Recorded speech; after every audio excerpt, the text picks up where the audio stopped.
भारतीय प्रशासनिक सेवा यानी कि आईएएस देश में सबसे अधिक रुतबे रखने वाली नौकरी को कहा जाता है।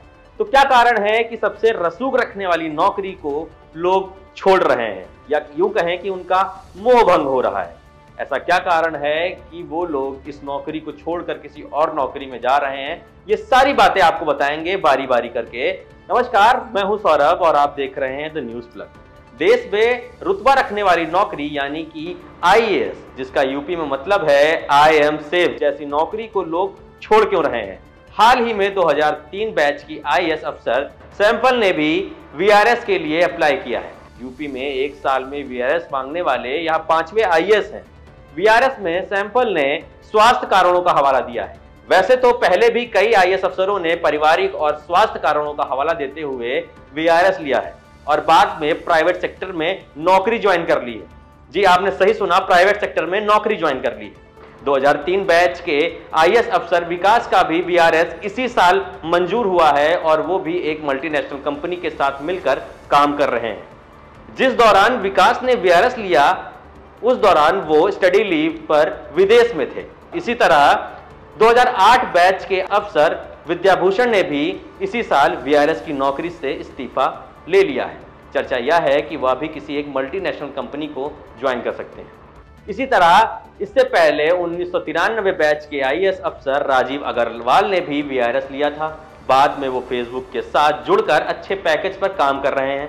इसमें एक नाम 1987 बैच की रेणुका कुमार का भी है, जो केंद्रीय प्रतिनियुक्ति पर वापस लौटी थी और उन्होंने वीआरएस ले लिया। इसके बाद 1978 बैच की आईएएस ज्योतिका ने भी 2022 में ही वीआरएस ले लिया था। अब बात की आईएएस अफसरों का मोह भंग क्यों हो रहा है? असल में एक साल के भीतर जिन 5 लोगों ने वीआरएस लिया है उन्होंने अपनी 20 साल की नौकरी पूरी कर ली है और 20 साल की नौकरी के बाद वीआरएस मिलने पर पेंशन मिलने लगती है। वैसे तो सबसे ताकतवर नौकरी से मोह भंग की वजह कई हैं। यूपी के पूर्व मुख्य सचिव योगेंद्र नारायण कहते हैं, एक साल के भीतर 5 आईएएस अफसरों का वीआरएस लेना वाकई चिंता की बात है। जिन लोगों ने नौकरी पूरी होने से पहले ही वीआरएस ले लिया वो अपनी पेंशन को सुरक्षित कर नई नौकरी की तलाश में लग जाते हैं। पर जो लोग नौकरी से एक साल पहले ही वीआरएस लेते हैं वो उनके कुछ मतभेद हो सकते हैं, वो चाहे कि मंत्री के साथ हो या अपने सीनियर अफसरों के साथ। आजकल आईएएस अफसर विभिन्न प्रोजेक्ट्स में मल्टीनेशनल कंपनी के साथ मिलकर काम करते हैं। इससे पहले इस तरह का एक्सपोजर कम था और निजी क्षेत्र का हस्तक्षेप भी सीमित था। ऐसे में निजी क्षेत्र में अच्छे ऑफर मिलने के बाद लोग सर्विस से इस्तीफा दे रहे हैं।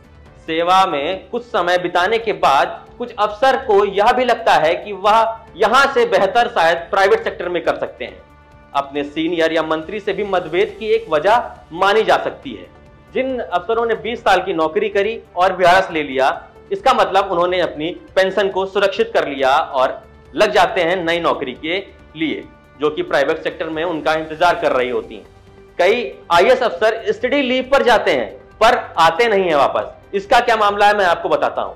आईएएस अधिकारी 2 साल के लिए स्टडी लीव पर जा सकते हैं। वे प्रतिष्ठित किसी विश्वविद्यालय से पढ़ाई करने जा सकते हैं जिसका पूरा खर्चा जो सरकार होगी वह उठाती है।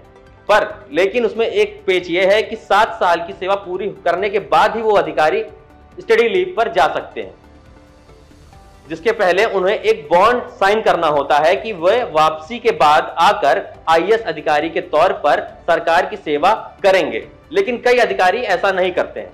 आपको हमारा ये वीडियो कैसा लगा हमें कमेंट बॉक्स पर लिख कर जरूर बताएं। अगर आप हमारे चैनल पर नए हैं तो चैनल को सब्सक्राइब कर लें और बेल आइकन को प्रेस कर लें। धन्यवाद।